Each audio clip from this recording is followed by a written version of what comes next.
We the people unite.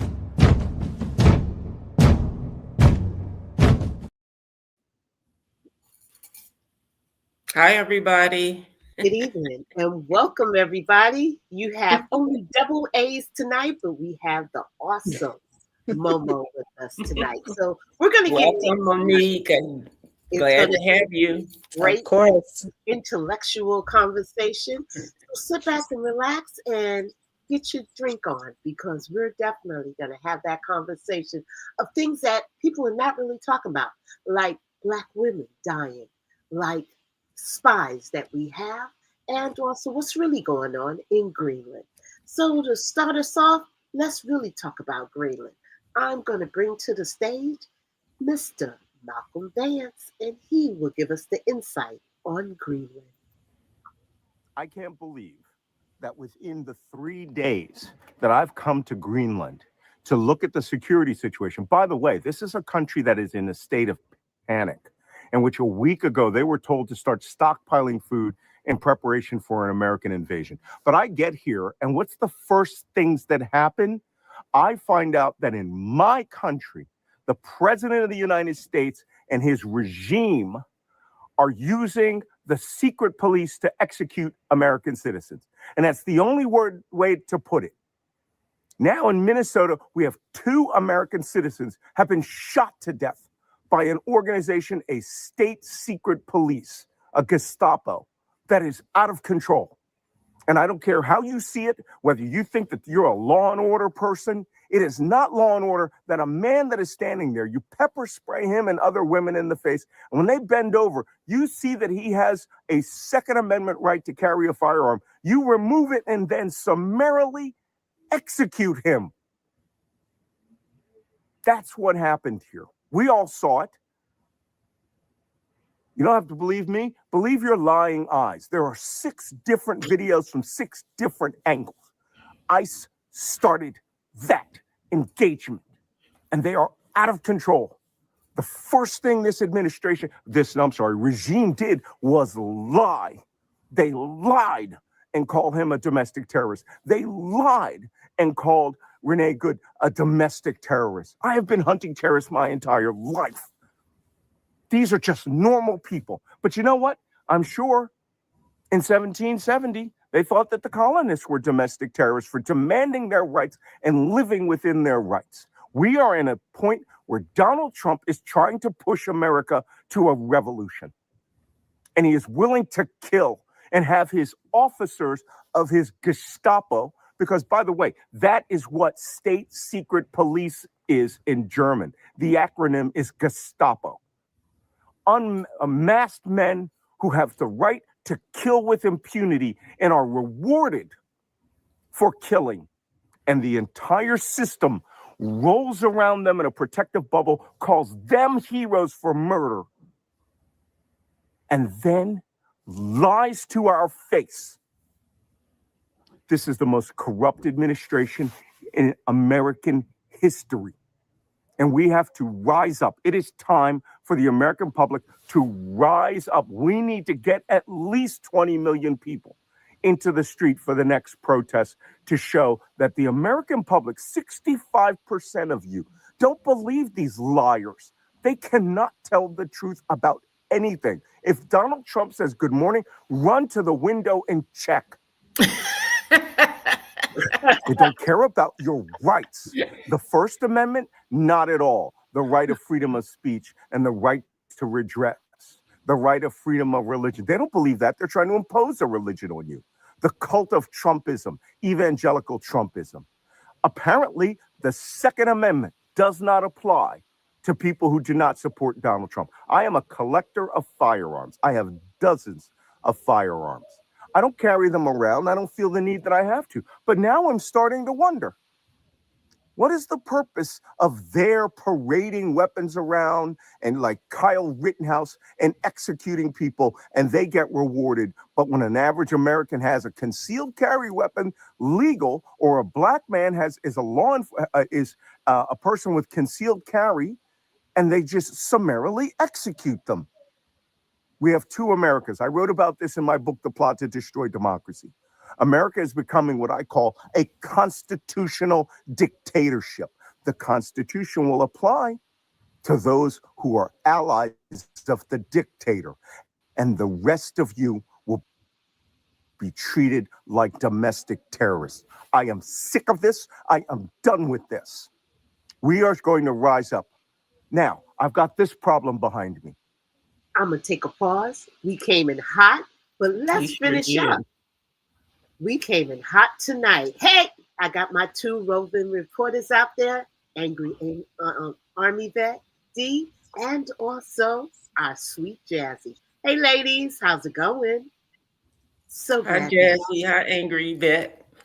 It's usually the triple A's, but we switch one out. One A had things to do, so we got an M, and she is mighty Momo with us. So let's all just sit down and let's talk about what you have heard. Yes, the black man spy came in and laid bricks down. What do you think? He did. And, I still envision watching the ICE agent shoot the gentleman, shooting Alex in the back so many times. I can't believe how many times they shot him. I mean, after shooting him 4 times, in the back, you would think he was already dead. And they had to do it 6 more times. And all he was doing was helping the lady up. The differences I saw between Alex and Renee is 4 seconds. They killed Renee in 20 seconds and they killed him in 24 seconds. But no one's talking about he was shot in his back. No one's talking about that. He was on his knees, on his, crouched down. And he pulled out that gun and just shot him in the back. That's a cowardly act. No one's talking about that. Yeah. And she said, I'm not mad at you. Letting you know, I'm okay. I'll sit here if you want to talk about it. She didn't see the need to drive off until he showed more anger. I was like, I couldn't believe what I saw. And here he in Greenland, this gentleman is a black man spy is in Greenland. And he's saying he couldn't believe what had happened in the United States when he went over there to help. It has gotten really crazy. And Jolly, he said 100 times today, he said the black people kept trying to tell us. He said the black people he said they're always trying to tell us. And for some reason, we don't listen. Well, welcome, Corn Plum 80. You are absolutely correct. The U.S. was never and has never been a Christian nation. It sure hasn't. It's all a facade. It's a false front. They put on airs. They play the role, but they don't act the role. They don't apply it accordingly. They don't show up when they're supposed to show up. I think I was more disgusted earlier today when I saw the rally in Ohio with a Trump rally at this time, when people are dying, when white people are dying, when just people all over the world are dying. Like, come on. And you want to do a rally to do a pulse check? Everybody at that rally should be ashamed of themselves. Should be ashamed. I'm serious. They should be ashamed of themselves. You just showed who you truly are. Because there's no way I'm going to go to his rally when I could be the next person being buried. Are you not thinking, America? Wake the hell up. Let's go, Mo. Yeah, there's about 25 to 30% of the population that is always going to rally behind him. Whatever their reasons might be. I don't know if it's just staunch racism. I don't know if it's an intellectual thing or lack of intellect. I'm not sure what it is, but there are always going to be people that are going to rally behind his message, which is hate. Some people racism. Yeah, some people are just fueled by that. It is racism. Yeah. They're just I'd rather go without than to let a black person be president again, or a black female woman be president. And exactly. Kamala broke it down for us, and they didn't listen. No, of course they're not going to listen to the black woman. She's hysterical, right? Mm-hmm. They don't like the way she laughs. I used to live in Ohio, and I got called the N-word more in Ohio than any place I've ever lived. And I got shot at twice while walking down the street when I lived in Ohio. I lived in Youngstown, Boardman, and Austintown. And I moved away. I moved at 17. I moved away from that state when I was 17, as soon as I could leave. Wow. I hear you, Jazzy. I hear you. You can't save them all. There's always going to be a tiny population like Momo. Yes. Yeah, angry vet. Her thing. I did see that that video earlier, and that's partially what we're talking about here. They're so emboldened because they think that there will be no repercussions. They've gotten away with two murders. And so they feel emboldened. And when they go up to people and threaten people like that, what they're not understanding, though, I don't think, is the resilience of the American spirit. No, they do not understand that. They don't get it. And they've killed 32 in custody. I thought it was 35. Iowa. Well, last I heard 32, but I could be, but it's in the 30s. Yeah, the rally was in Iowa, not Ohio. Oh, okay. Mm-hmm. It's still one of those. But I'm talking about the ones that died in custody. No, they're correcting me because I ended Ohio, but it was really Iowa. Mm-hmm. But regardless of the fact, yeah, like now anyway. Like really? Okay. Yeah. But back to our black man spy. So, is he dropping truth or yes, propaganda? Of course. No, of course he is. Of course he is. He's dropping all the truth. And I'm glad that he's saying it loud and proud, chest out. Wait a minute, we have to focus on the chat. So, I guess Army Angry that is indicating about what happened today. Let me go back and put her comment up. The Commander Border Patrol, the guy that got relieved. No, this was a different guy. This is a different one? Did you see the video of the... It was a Border Patrol agent. That's the Commander Border Patrol agent that said, if you raise your voice, I'll erase your voice. Yeah, it wasn't Bovino. It was one of his agents. Oh, okay. Another one then. That was, Bovino was the commander. Yes. Because, wait a minute, ladies, we should be pulling his name. If he wants to erase us, we should be pulling it down and finding out. Yeah, we need his name. Mm-hmm. We need to find out. I saw the video and I'm going to send it to Jolly. Jolly's real good at... I love Jolly. Mm-hmm. Yeah, Jolly's real good at finding out who these people are. Yeah. Okay, do that. So we can... The other thing that bothers me... Excuse me, August.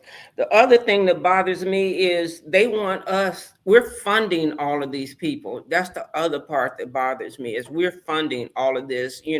Trump has already got the $1.4 billion from the taxpayers, and his son is getting the money. But yet you don't want the billionaires to pay no taxes. In California, they're trying to pass a law that they'll be paying, the billionaires will pay up to 10% in taxes. So the joke is really on us. We're paying for this BS. And we're paying for all of this. Mm-hmm. We're paying for them to kill us and squeeze us into a box. That's Wake right. Up, America. Wake up. And he said, Trump said, if we get broke enough, we'll pick cotton, we'll pick fruit. He said, you'll work on them shrimp boats. He actually said this stuff. You got another thing coming. I grow my own food before I go Pick I'm not something up going back. somebody else's feels. No way. I ain't going back. I ain't going back. All right, ladies, let's go back and let's finish hearing what the Black Spy had to say. Yes, sir. For all the bluster, Greenland is still at risk and at threat. Power went out the other night in this city, citywide, and this city went into a panic, believing the Americans were attacking. Because guess what? That's the first thing we would do. We would shut the power off. We'd hit that power plant that's 80 kilometers away, or we'd hit the power lines and we'd make sure the city is blacked out. And then we would start landing people on the airport. That's what these people feel. They feel they can no longer trust America, even though there are individual Americans that they can trust. But they're not our allies anymore. They're not our friends. Denmark, same thing. They've pushed this country back into the arms of Denmark. Now there are hundreds of armed soldiers in this city, and they love them. Mm-hmm. And just to give you an idea of what they think of Donald Trump, they created a poster here that says, yes, NATO, no, pedo, and a picture of Trump with Jeffrey Epstein. I'll put that up after I'm finished. We are nearing an inflection point in modern American history. I'm going to say it again. The second American Revolution is coming. It'll be a blue revolution, a color revolution, but one that is peaceful. Whereas the opposite side, the totalitarians that are running and trying to push America into dictatorship, are going to use force. And we have to restrain ourselves, but we have to link arms and come together. Martin Luther King said, we're at that point where silence is betrayal, where silence is complicity with a dictator. Now I'm going to go back to our previously scheduled programming to figure out whether this country is going to get invaded. Because as soon as Donald Trump comes around and realizes there is no deal, he got played, you know, the risk is going to come back here. And these people are terrified Minnesota is coming to Greenland. And they should be.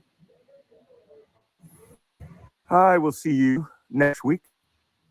And I'm going to be giving you interim reports in between here. And I will still be commenting on what's in America. Because I got to tell you, being out of the United States, the veil is lifted from your eyes. Every one of you has a responsibility to defend the Constitution. I'm going to be right behind you. I'll be right next to you if I'm not leading you.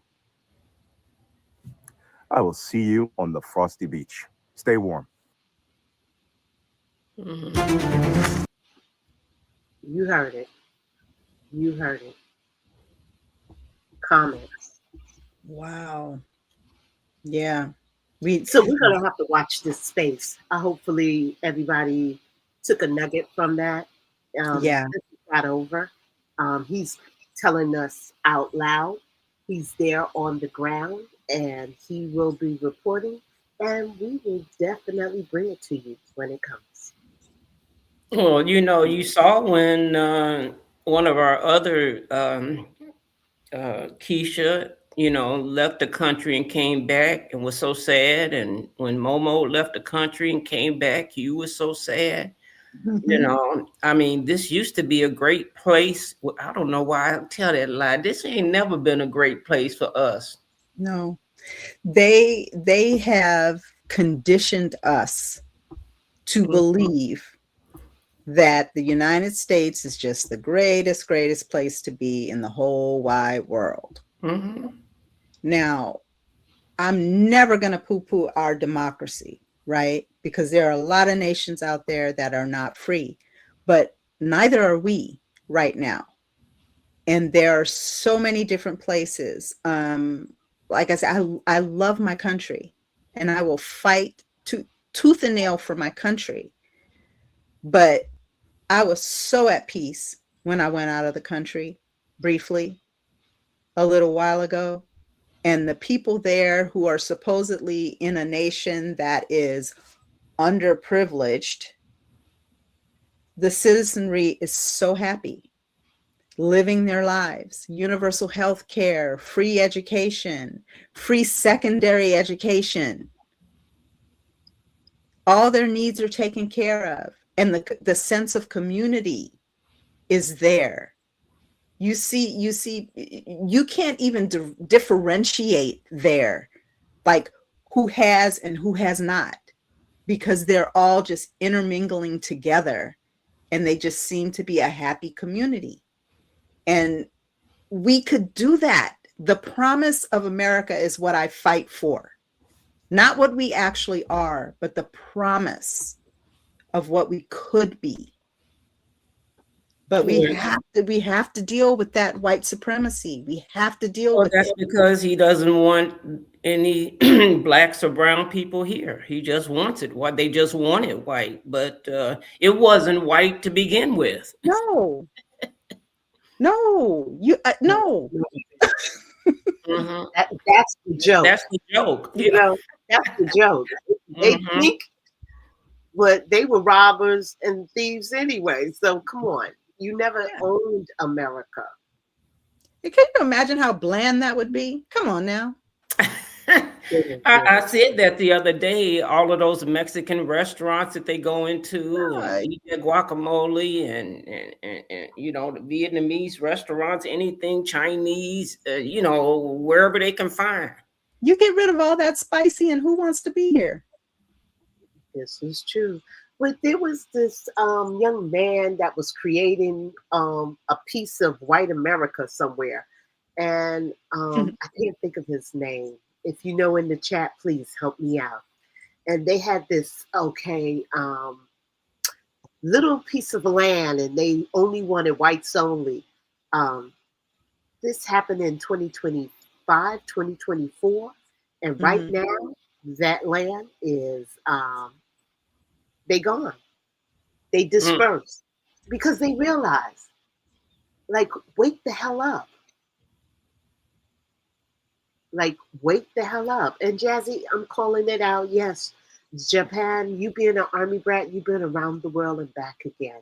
And when you come here, you do see a totally different ideology, just how people move. It's real awakening. And when I hear someone say, I've never been out of the country, then that means you start saving your coins and you need to go see somewhere else in the world so you can see that, like Malcolm said, the veil comes off and you really see the world from a different perspective. Yeah, it opens your eyes for sure. It does. With that said, let's go over to another one. This one is from Willie D. Let's see what Willie D has to take us to school tonight. Well. It looks like Donald Trump, your president, has finally turned on Homeland Security Secretary Kristi Noem.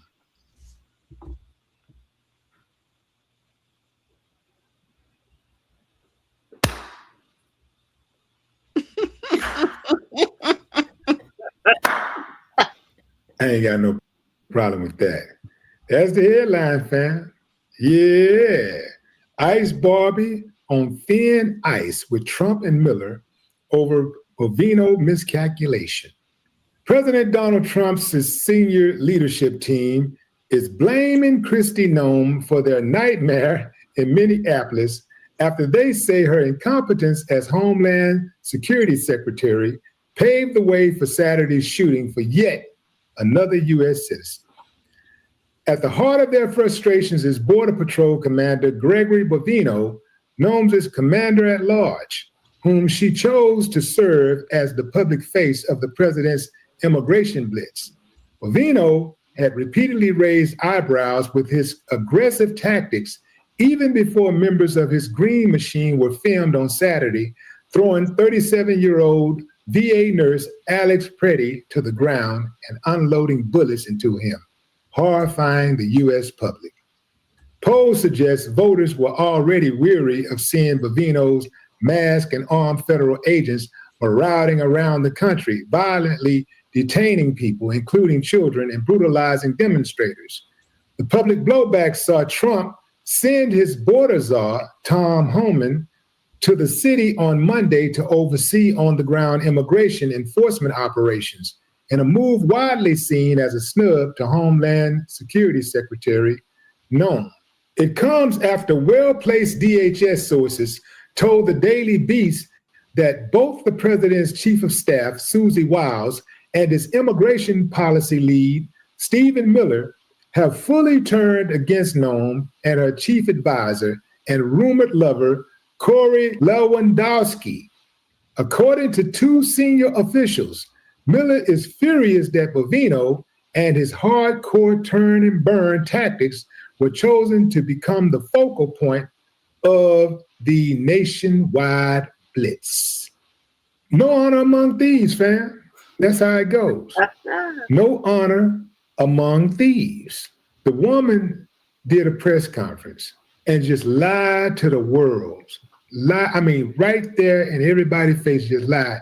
We saw the video of the man get gunned down. We saw the video of ICE accost the man, push him to the ground, beat him up, take his gun away from him, and then shoot him. We saw that. It's clear. The video footage is not obstructed.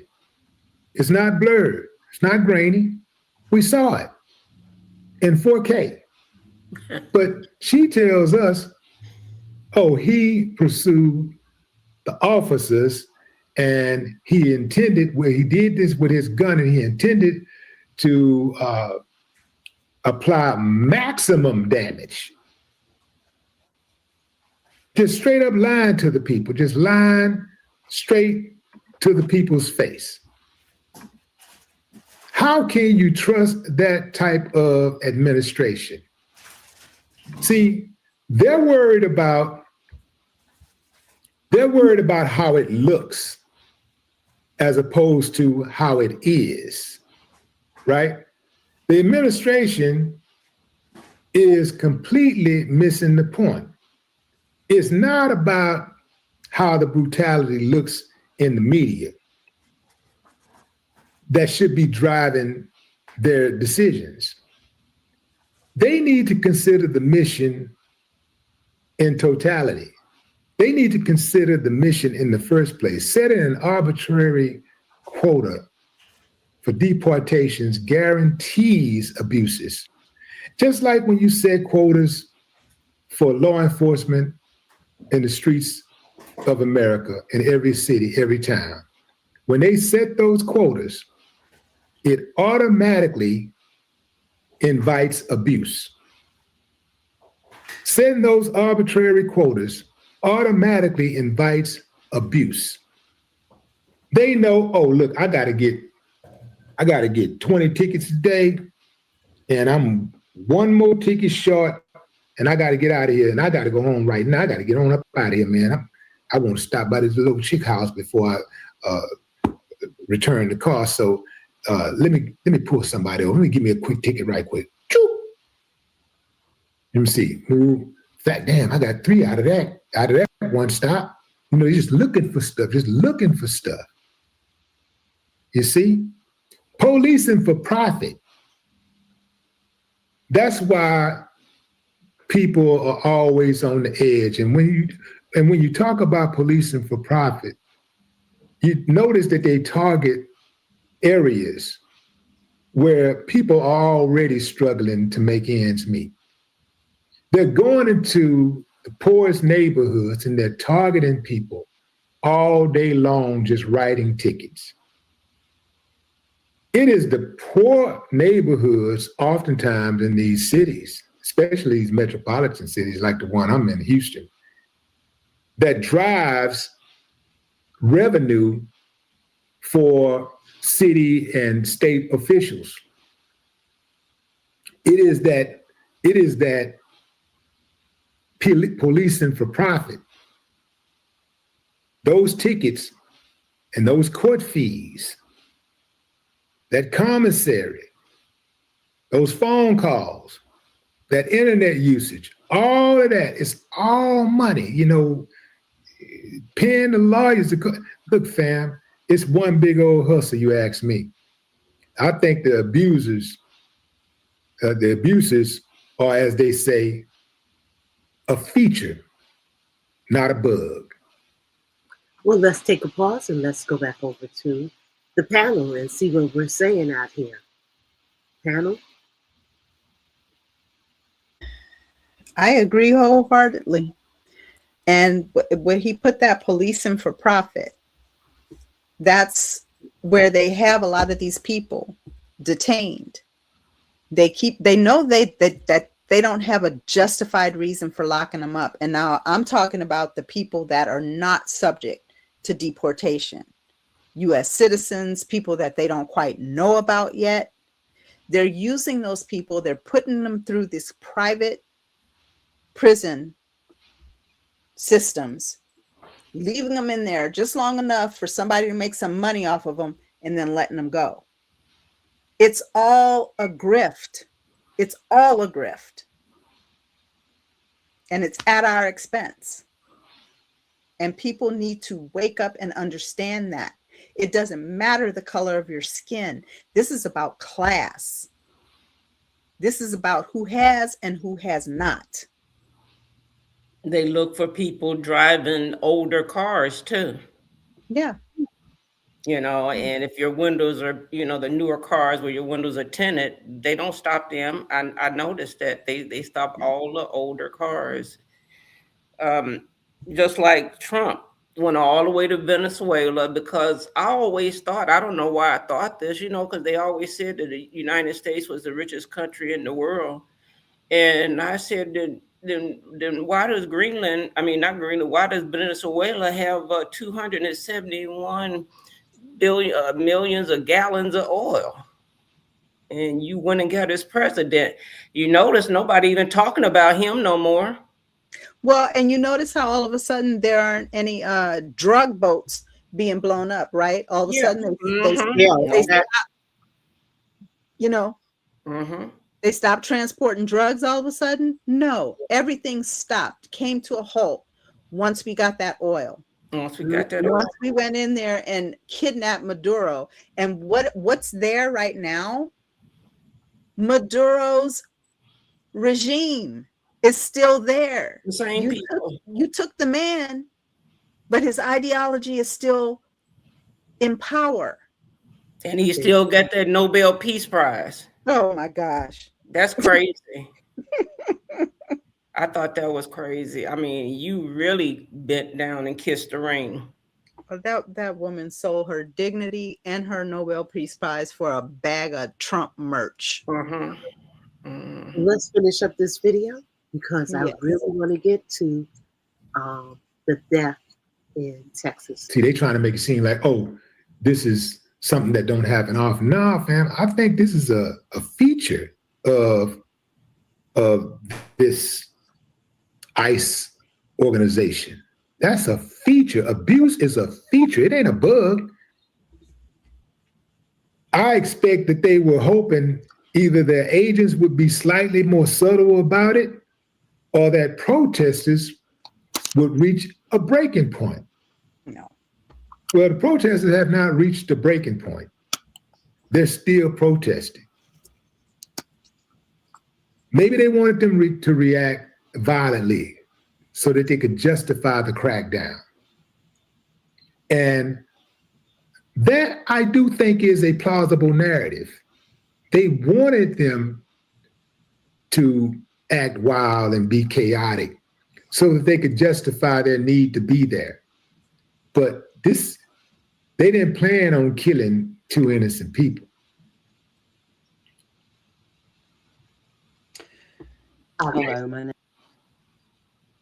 Well, they did not. Go ahead.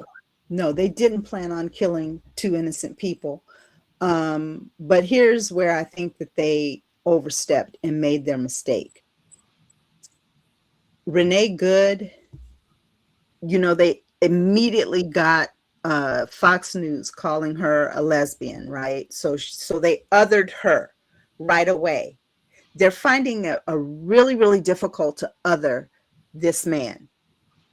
It is a white man, law-abiding citizen, that they just murdered in the streets. And that is why we're seeing all this upheaval right now. It's not because they think that they're overstepping. It's not because they think that they're doing too much.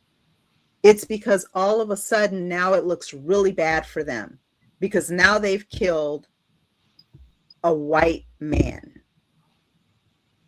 And so that's getting the NRA involved. That's getting people involved. Unfortunately, this has been going on forever.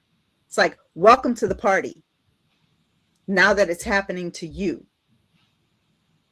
Well, they did an interview with Trump, and they asked him, were they being too violent? And he said, I don't think they being violent enough. I don't know if anybody heard that. Oh yeah, I remember I don't think they need to do it even. And after that, that's when the two people got killed. Yeah, and he got his wish, but they went a step too far. This is and something we say that too, but I have to remember Keith Porter. Let's not Keith forget Porter. him. Yeah, I can't forget Keith. He was a father.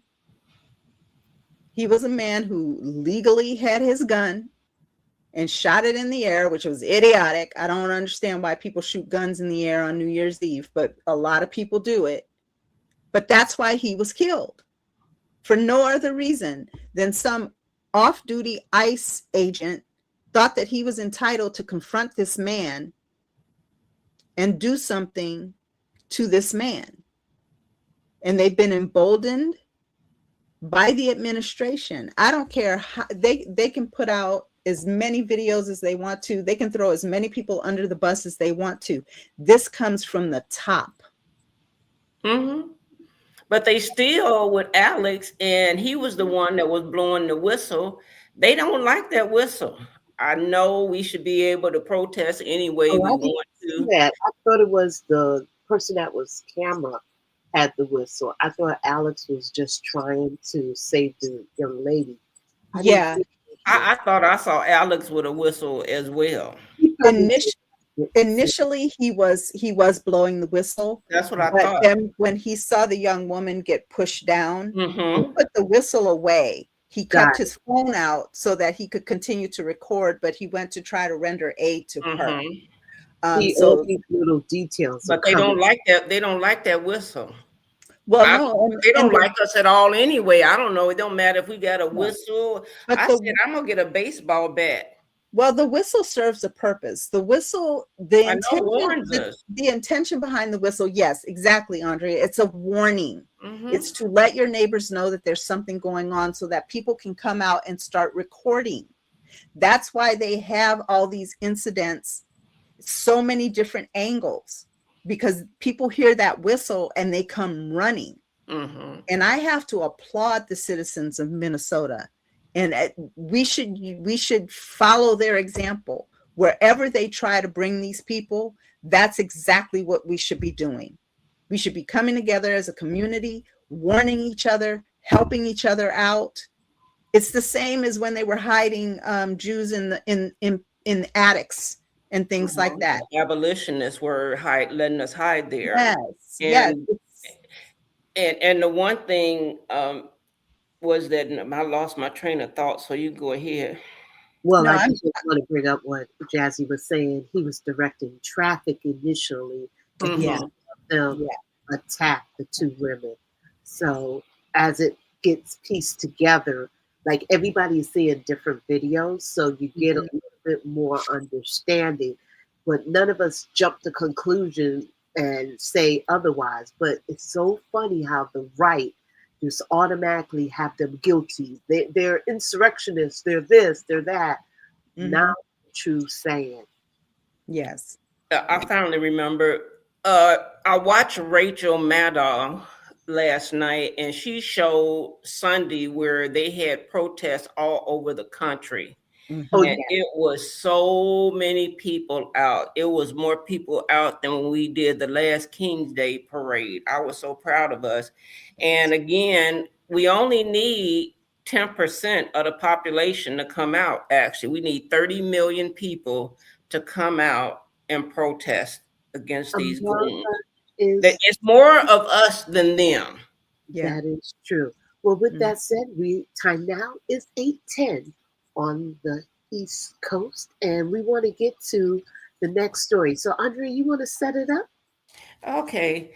And if you want to put the first page on, up if you want, or for, a Yep. picture or something, because I live in Texas, and Texas has some of the strictest abortion laws in the country.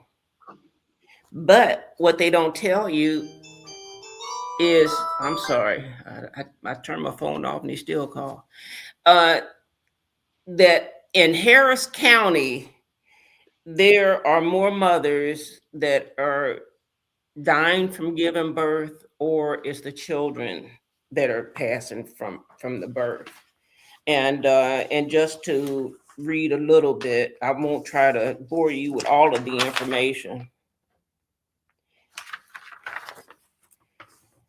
By the third trimester of an already difficult pregnancy, Mariah faced two new complications: relentless headaches and dizziness. Over the previous 31 weeks, she had already collapsed 3 times and noticed blood in her urine. Symptoms escalated to such a severity, she was rushed to the hospital right in her home outside of Houston, and the doctor determined quickly that her blood pressure was dangerously high. She had preeclampsia.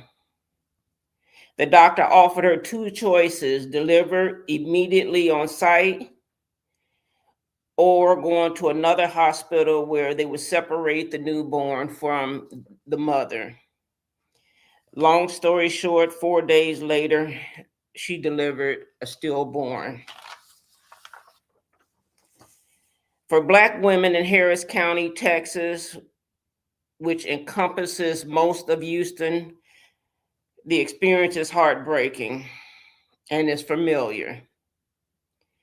Racial disparities for pregnant mothers and their fetuses have long been established, but even against the backdrop, Harris County is an outlier, home to nearly 5 million residents. 1/5 of them are Black. This county has in recent years reported maternal and infant mortality and morbidity, I can't pronounce that either sometimes, exceeded both Texas and national averages, meaning they were having more deaths of mothers or babies than the entire country. A recent study by the local public health officials found that from 2016 to 2020, the maternal mortality rate for Black women in Harris County was 83 passed out of 100,000 live births, which is the highest in the nation. The infant rate for Black children was they lost 11 or 12 out of 1,000 births. The severity of the crisis in Harris County has prompted public health officials, researchers, and advocacy groups to deepen their efforts to answer a pressing question: why are more Black pregnant mothers and their babies dying in Harris County? Experts say formulating an answer to save Black lives means examining a constellation of issues: race and the enduring legacy of bias in Texas, and equitable health care access.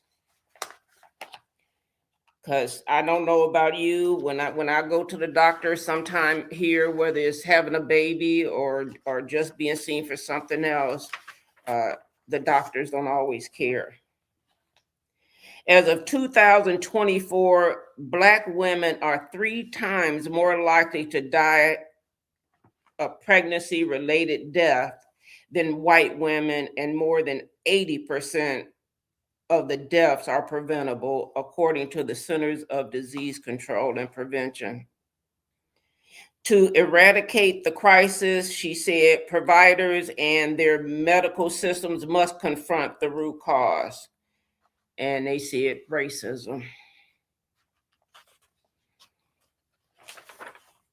It's racism. That is the root cause of what's wrong. See, they want this country to be white, and Trump said all of the blacks were coming, and black and brown people were coming from these shithole countries. He doesn't want us here. This country was never white before. They came and they stole it once, and they trying to steal it back again. And if they have to steal it by killing black children or black mothers, that's what they're gonna do. Recent research has highlighted reports from Black women who say their pregnancy-related pain and discomfort are often ignored or dismissed by physicians, reflecting a broader pattern of medical racism rooted in the history of experimentation on enslaved and reinforced in medical education and practices. Prejudice, that's something, isn't it? Even today, we got to deal with prejudice just to even have a baby. County officials pointed to higher rates of diabetes, sexually transmitted diseases, and high blood pressure as factors that disproportionately worsen health outcomes for mothers and babies in certain racial and ethnic groups. The maternal morbidity rates for Texas increased another 24%. Media Innovation Group, an experimental learning project within the School of Journalism and Media at the University of Texas at Austin. I don't know if anybody's familiar. There's a large hospital, a large group, Memorial Hermann Texas Medical Center is among 4 Harris County area hospitals that has some of the highest cases of severe maternal morbidity, upward of 100 cases per 10,000 deliveries. There are other facilities in Harris County as well. Ben Taub is a famous hospital in Houston, and Texas Children's Pavilion for Women.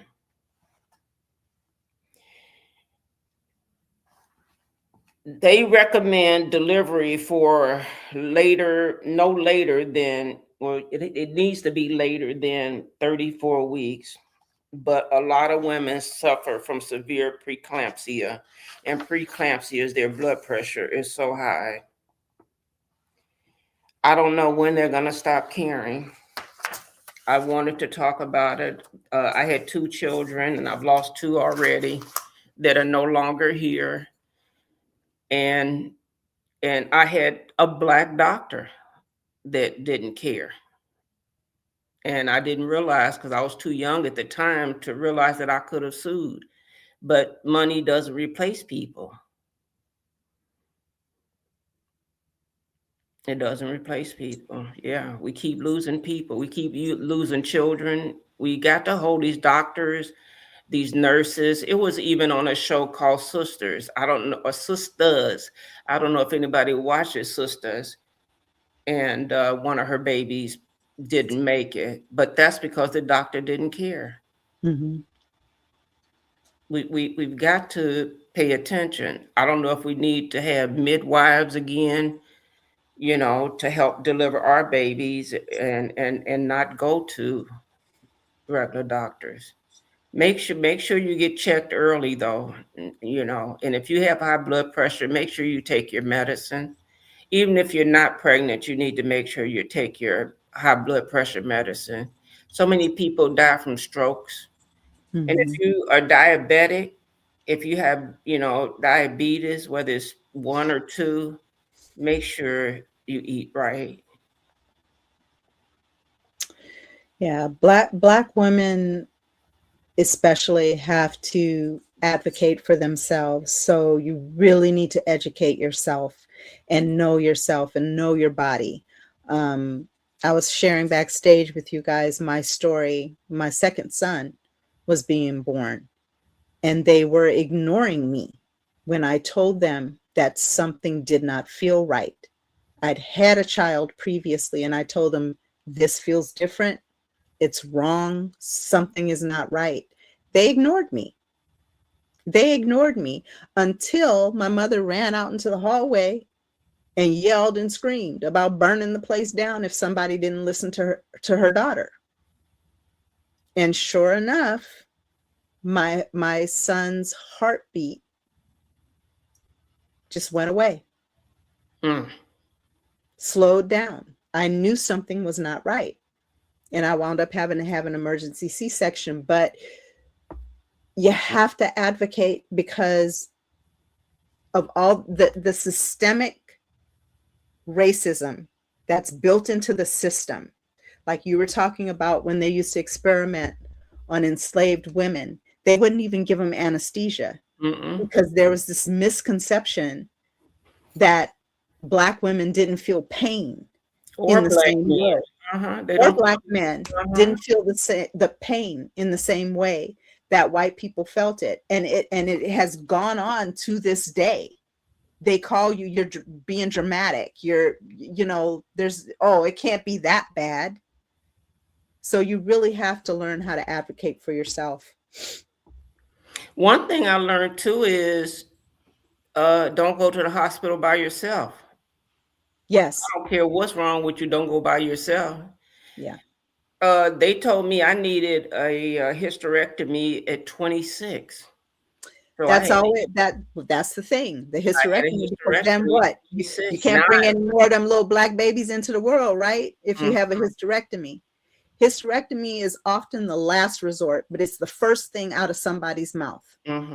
Every time there's a female problem going on, they tell you a hysterectomy rather than giving you other treatments, alternative treatments. But it's built into the system. We don't want any more of them little brown or Black babies coming into this world.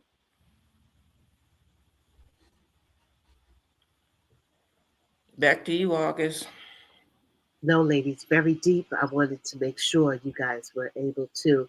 I know we had a lot of people drop off, but please make sure you like and subscribe. We need to talk about these issues. These are prominent issues that we need to put out there and let them know. I know mostly everybody want to talk about the death, and those deaths are important, but there are other things that are going on in our society that we need to talk about. And this is one of them that I really wanted us to highlight. Jazzy, thank you for sharing your experience. And we will be reaching out to you, Jazzy, one-on-one, because we need to set something up. So if you get a chance and you have any one of our email address or phone number, please give us a call. Yeah, we'd like to hear from you and get your email address. Okay. Angry Army Vet, you are such an angel. Thank you for joining us. We really like your email addresses. Your words are always positive. Your words are always uplifting. So we really, really thank you, Angry Army Vet, for joining us. I know we lost a lot of other people that was on, but these are these topics that we have to talk about. We got to make sure that we're educating one another. And the only way we can learn is by education. And how we do it, we used to sit around the fire and share words. And we're more sophisticated, but yet we still don't sit around and share words. We rather use other apparatus in order to entertain us or try to just talk. Conversation is powerful. And that's what we're doing tonight, having that conversation. I know we're coming to the bottom of the hour, but Momo, what's on your mind? Just, I love our platform. I love our community. And as our community grows, I love the people that Jazzy, Angry Army Vet, our ride or dies that are always there for us. Communication, conversation. That's all we have right now is each other. That's what's going to pull us up and out are the people. It's like when you think about it, I'm watching a couple of podcasts today, but you think about the advancement of Black people. Lincoln was a racist, but politically, it was the people that told him, this is not right. This can't stand. We got to do something about it. Lyndon Johnson was a racist, but public pressure made him sign that Civil Rights Act. It's always the people that make the movement. And so we can't forget that. We can't turn our backs on each other. We have to have that community. We have to have that togetherness, because that's the only way that we're going to get anything accomplished, is if we rise together as a people and do it. Miss Aundria, what say you? The one thing I wanted to say, and that is funny, not funny, that, like I said, I want to reiterate that we're in Texas with some of the strictest laws for abortions, or trying to make sure that baby makes it. But yet the Black women, babies are dying, or the mother is dying, or both. Yeah. What I do love about life is one person can make a difference. And Alex was that one person. Renee was that one person. And Keith was that one person. And each time they made a difference. People are coming out more and more. One person. I believe our channel is going to grow. It's just we have to be patient, and still, as long as we're presenting the truth, I believe the word is going to get out. Yeah. Thank you, August. No problem. I just want to round out the evening with this.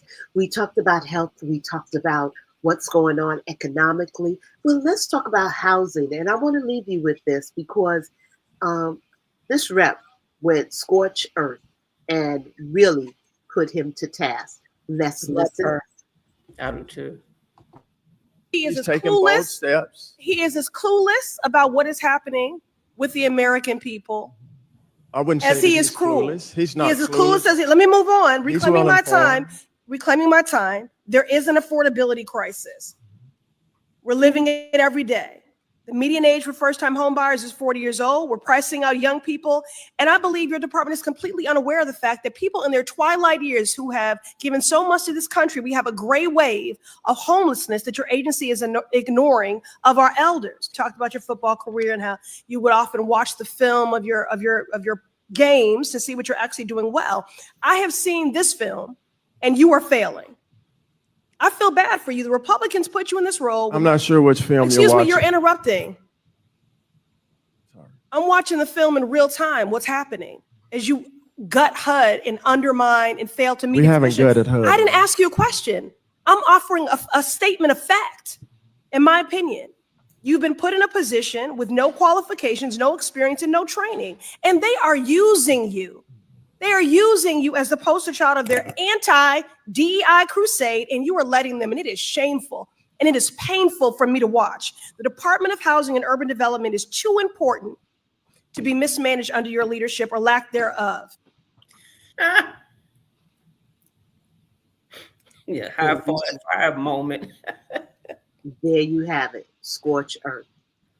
Sometimes you just got to call a spade a spade. Mm-hmm. And remember, all skin folk is not kin folk, okay? Nope. They're not always in our corner.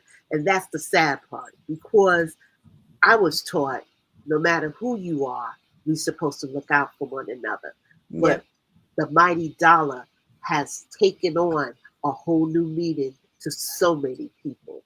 And when they get bit, they want to come running back. So I'm not going to call no names. I'm not going to say, Nicki Minaj. I'm not going to say Stephen A. Smith. Omarosa. I'm not going to say, there's so many of us that have lost our way. But you know what? I'm still going to love them. I'm going to love them because they're going to need us once again. And that's where it is. Don't ever spit on them or step over them. Bring them back in it and have that conversation. You got to call a spade, and you have to let them know. Nobody has welcomed Omarosa back. Yeah, Jazzy. He always puts a black guy because urban to him means black. So he always puts a black guy Always in a black charge person of Always. HUD. Always. in hood. Mm-hmm. Yes, yes. But with that said, we are at the bottom of the hour. Time now is 8:30, and it has been a pleasure. You have heard from three of us. We hope that you were able to get a nugget today. There was this young lady that used to always say pearls of wisdom or rubies of riches. So I hope we were able to give you all of that. We want to make sure tomorrow night we are live again with the entire crew, and also on Friday. There's always the Millennia Games that's out there, but come on and sit down with us. Tomorrow will be interesting because all of us will be back again.